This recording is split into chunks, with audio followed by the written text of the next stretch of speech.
Mein heutiger Gast vorzustellen, ist wahrlich keine einfache Aufgabe. Er ist Unternehmer und sein Wirkungsfeld spannt sich von Tourismus über Kommunikationsberatung, Gesundheitswesen, Unternehmensentwicklung, Strategieberatung, Sport, Finanzwirtschaft, politische Engagements. Ein Tausendsassa. Es handelt sich um den Pascal Jenny. Herzlich willkommen, Pascal. Schön bist du da. Danke für die Einladung. Pascal, es ist wirklich nicht einfach, dich zu beschreiben. Darum überlasse ich doch das direkt dir. Kannst du in 2-3 Sätzen sagen, wer du bist und was du machst? Ja, ich glaube, das kann ich gut machen. Ich bin im Sport gross geworden, als ehemaliger Handballspieler. Handball, finde ich, ist sehr ein strategischer Sport und das hat sich, glaube ich, in meiner Berufskarriere dann auch weitergezogen. Ich denke, ich bin ein Schnelldenker. Ich glaube, ich bin einer, der versucht, verschiedene Engagements, verschiedene Ideen, verschiedene Ansichten irgendwo zu verknüpfen und einen Mehrwert zu schaffen für alle Tätigkeitsfelder. Wenn ich richtig gezählt habe, bist du nebst unternehmerischer Tätigkeit auch noch mit 11 Mandaten besetzt, also 8 VR, 2-mal Stiftungsrat, 1-mal Verbandspräsident. Wie schaffst du das, alles unter einen Hut zu bringen? Ja, ich lebe in Arosa. Das heisst, ist das das ist das Erfolgsgeheimnis, genau, die schöne Natur, die frische Luft. Nein, mehr ein logistisches Geheimnis. Aus Arosa nach Zürich zu kommen, da hockst du im Zug, bist 2,5 Stunden unterwegs und das ist eigentlich die Zeit, wo ich mich sehr gut vorbereiten kann, wo ich Unterlagen kann lesen kann, wo ich vielleicht auch Konzepte kann erarbeiten, um dann die nachher auch in meine verschiedenen Mandate einzubringen. Und der zweite Punkt, ich glaube, meine Mandate, wenn man so das Portfolio genau anschaut, ist schon auch sehr verknüpft miteinander. Es hat unterschiedliche Themen, die überschneidend sind. Und dort hast du natürlich einfach auch Erfahrung, die du einbringen kannst. Es ist nicht wirklich ein Zufall, wie das entstanden ist und eigentlich organisch gewachsen, wenn ich das so interpretieren darf. Ja, ich glaube, man kann es so sagen. Die Basis ist wahrscheinlich mein breiter Rucksack als Betriebsökonom, dann in der Kommunikation, auch in der Fernsehwelt gewesen und dann im Tourismus, wo ich finde, ist eine der breitesten Querschnittbranchen, die es überhaupt gibt. Glaube ich, hat man viel können einfüllen in das Rucksäckchen und das jetzt auch in den Themen, die ein Verwaltungsrat mit sich bringt, auch Gewinn bringen können einbringen jetzt. Du bist unter anderem auch Verwaltungsrat von der SMZH. Welche Hauptaufgaben und Verantwortung nimmst du in dieser Rolle wahr? Ja, das ist vielleicht auf den ersten Blick wirklich so ein Anführungsschlusszeichen Fremdkörper in meinem Portfolio. Auf den zweiten Blick finde ich, ist es sehr passend. Wo mich der Xim Hassani angefragt hat, ob der Verwaltungsrat interessant wäre für mich, habe ich zuerst auch so ein bisschen fragende Augen gehabt und dann aber im Gespräch ist rausgekommen, die SMZH hat sehr viel mit Dienstleistern zu tun, sehr viel mit Servicequalität, sehr viel mit Zuhören, sehr viel mit Aussagen, dann auch eine passende Lösung oder passendes Angebot zu formulieren. Und ich glaube, das ist etwas, wo wir im Tourismus auch lernen müssen, oder? Auf den Gast eingehen, zu spüren, wo dann wirklich Bedürfnisse sind und dann wie maßgeschneidert das Angebot geben. Und darum passt es gut, glaube ich, dass ich ein bisschen den Hut da habe, wo sind die Qualitäten von der SMZH in Bezug auf Dienstleister sein, in Bezug auf den Kunden können persönlich und individuell eingehen. Und es sind ganz spannende Gespräche. Und der zweite Teil, den ich einbringen darf, ist sicher das Netzwerk, die Event-Erfahrung. SMZH macht auch sehr viel Veranstaltungen und nicht zuletzt auch der Cultural Change, den eine Firma in der heutigen Zeit einfach braucht, mitzuprägen. Die SMZH als unabhängiger Finanzdienstleister hat die Mission, ein Family Office Light für jeden Mann und jede Frau anzubieten. Warum ist so ein unabhängiger Berater wie die SMZH deiner Meinung nach wichtig für den Markt?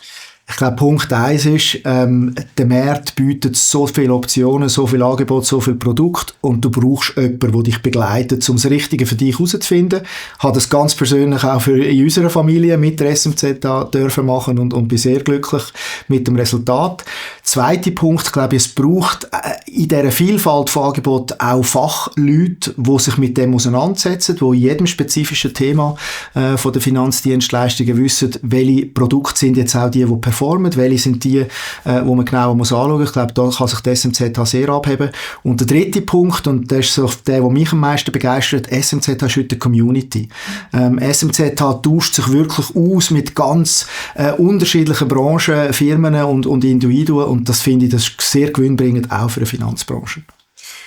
Welche Entwicklungen siehst du für die SMZH in den nächsten 3 bis 5 Jahren als Unternehmen? Oder hast du eine eigene Vision für die Zukunft des Unternehmens? Also natürlich hat man eigene Visionen, aber das ist Teamwork. Wir erarbeiten die zusammen mit den Besitzern von der Firma, mit dem Verwaltungsrat und auch den Mitarbeitenden. Das ist ganz wichtig, dass der Austausch stattfindet. Mich ganz persönlich begeistert eigentlich die Strategie von dieser Regionalität. Die SMZ hat in den letzten Jahren sehr viele Filialen in unterschiedlichsten Regionen von der Schweiz eröffnet und ich glaube, das ist etwas, was die Gesellschaft ein bisschen verlangt, zurück zum Lokalen, zum Verankerten. Ich begeistere dich vom Thema, du nimmst deine Kolleginnen und Kollegen mit dazu und so wächst die Community und ich glaube, so kann man auch verankert sein in einer Region oder in einer Stadt oder in einem Dorf und diesen Weg, finde ich, der geht die SMZH sehr gut und bewusst lebt man den auch vor, im Wissen, dass das auch sehr viel Investment natürlich ist in der ersten Phase. Also wir sind sicher jetzt in einer Investmentphase und ich glaube, dass das in den nächsten 3 bis 5 Jahren dann eigentlich so in der Etablierung wird enden und auch in der festen Verankerung vor Ort.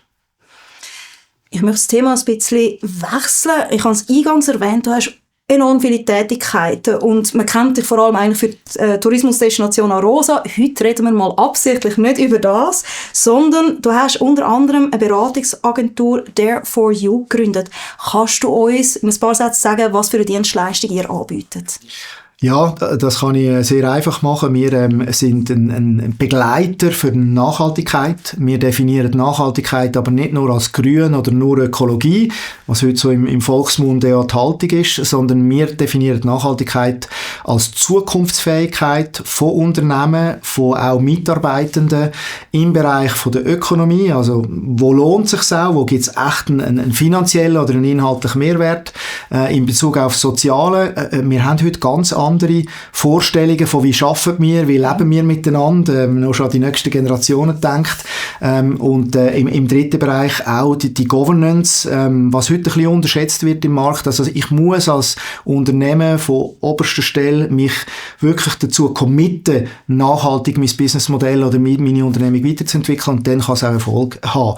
Wir machen das mit einem eigen entwickelten Tool, zusammen mit der ETH und der HWZ und auch der Firma Bühler in Uzwil, wo wir eigentlich sagen, unsere Mitarbeitenden von einer Firma haben uns anhand von rund 50 Fragen den Spiegel her und sagen, schaut, liebes Unternehmen XY, so gut schätzen wir euch und uns selber ein und anhand von dem tun wir dann sehr fokussiert Massnahmen ableiten. Macht unglaublich Spass. Wir haben rund 140 Partnerfirmen jetzt in den ersten 2 Jahren können gewinnen und du siehst einfach, wie lebendig, wie pulsierend die Schweizer Wirtschaft ist und da bin ich sehr dankbar, dass wir da mitwirken können. Sind das Prinzipien oder das Tool, das du erwähnt hast, auch etwas, das du für die SMZH umsetzt? Ja, also erstens ist die SMZH auch ein Partner, also die SMZH setzt das Tool auch ein. Zum Zweiten ist aber vielleicht der grosse Mehrwert für die beiden Firmen ist, dass ja ganz oft in der Analyse, wie ich es jetzt vorhin beschrieben habe, eben auch finanzielle Themen aufkommen, und zwar vom Unternehmen selber, aber auch von den Mitarbeitenden, und da ist natürlich der Bogen mega schnell geschlagen zu der SMZH, wo man dann eine Tür auftun und einem Unternehmen sagen, hey, schau mal die 360-Grad-Betrachtung in den Finanzthemen mit SMZH an. Ich glaube, da kann man gemeinsam das Ökosystem, wie man so schön sagt, spielen. Und andererseits ist es aber natürlich auch für uns als There for You extrem interessant. Die SMZH hat in diesen Finanzthemen Kunden und merkt, die haben vielleicht auch im Sozialen gewisse Themen oder die haben vielleicht in einer Nachfolgeplanung gewisse Themen und dann kommen wir mit unserem Tool auch ins Boot. Ich glaube, das ist ein grosser Mehrwert von der Schweizer Wirtschaft, wo jetzt da am Beispiel von There for You und SMZH sehr gut aufgezeigt wird, dass man sich gegenseitig Türen öffnet, dass man sagt, hey, du hast die Qualität, die ich vielleicht nicht habe, also komm, sprich doch du mit dem Kunden über die Thematik. Ich glaube, das ist so ein bisschen die Zukunft in der Wirtschaft. Danke vielmals, Pascal. Ich möchte abschliessend noch eine persönliche Frage an dich stellen, und zwar, du hast schon so viel gemacht und viel erreicht, ein Wahnsinnsrucksack. Füllt der sich in den nächsten Jahren noch weiter oder was sind deine persönlichen Pläne? Ja, das ist eine gute Frage. Also einerseits habe ich 3 Kinder, die mich wenig sehen und ich möchte eigentlich das eine oder andere aus dem Rucksack rausnehmen und vielleicht auch ein bisschen mehr Zeit können mit der Familie verbringen. Das ist auch so ein bisschen eine leise Kritik an meinem Portfolio, oder? Ich glaube, das muss man sich immer bewusst sein. Andererseits sage ich immer, ich habe so 4 Standbeine. Das eine ist der Sport, und wenn du mich fragst, was kommt noch, wünsche ich mir, dass es uns gelingt, die Olympischen Spiele, Winterspiele 38 in die Schweiz zu holen. Da darf ich als Mitglied bei Swiss Olympic im Verwaltungsrat sicher mithelfen. Als Handballpräsident im Verband wünsche ich mir, dass eine Handballnationalmannschaft, ob Frauen oder Männer, mal an Olympischen Spielen teilnimmt. Also das ist so ein bisschen etwas, wo schon noch Visionen da sind. Das zweite Standbein ist die unternehmerische Tätigkeit. Ich glaube, dort wird man viel von uns hören. Also wie können wir die Schweizer KMU-Welt, das Rückgrat, weiterführen? Da, glaube ich, haben wir einen guten Impact gemacht mit der FU. An dem gilt es weiterzuarbeiten. Und das dritte Standbein ist so ein bisschen das Netzwerk, das Community schaffen, wo einerseits VR-Mandate reingehören, andererseits aber auch ganz viele Veranstaltungen und Events. Ich glaube, dort haben wir in der Schweiz eine unique Situation, dass man wirklich innerhalb von 2,5 Stunden von Arosa beispielsweise hier in Zürich ist, und das gilt es noch mehr zu nutzen, also Vernetzung als Thema. Und das vierte, glaube ich, das ist das Zwischenmenschliche. Ich finde, wir sind in der Schweiz in einer Ausgangslage, wo wir wirklich auch einen Impact auf die Gesamtheit von der Entwicklung von der westlichen Welt zumindest können machen, und dort, glaube ich, ist es einfach auch uns als Vorbilder zu sein und aktiv zu bleiben, und mit dem schliesse ich glaube, ich werde viel Mandat behalten in Zukunft, weil ich einfach glaube, wir sind verpflichtet, mitzuhelfen, dass auch eine nächste, übernächste Generation das dürfen leben, was wir haben, nämlich irgendwo leben in einem Paradies auf dieser Welt. Pascal, so wie ich dich erlebe, voller Energie und vor allem auch voller Passion und Leidenschaft. Ich kann mir kaum vorstellen, dass der Rucksack tatsächlich leichter wird in Zukunft. Ich freue mich sehr, bist du heute als Gast da gewesen. Danke. Merci für die Einladung.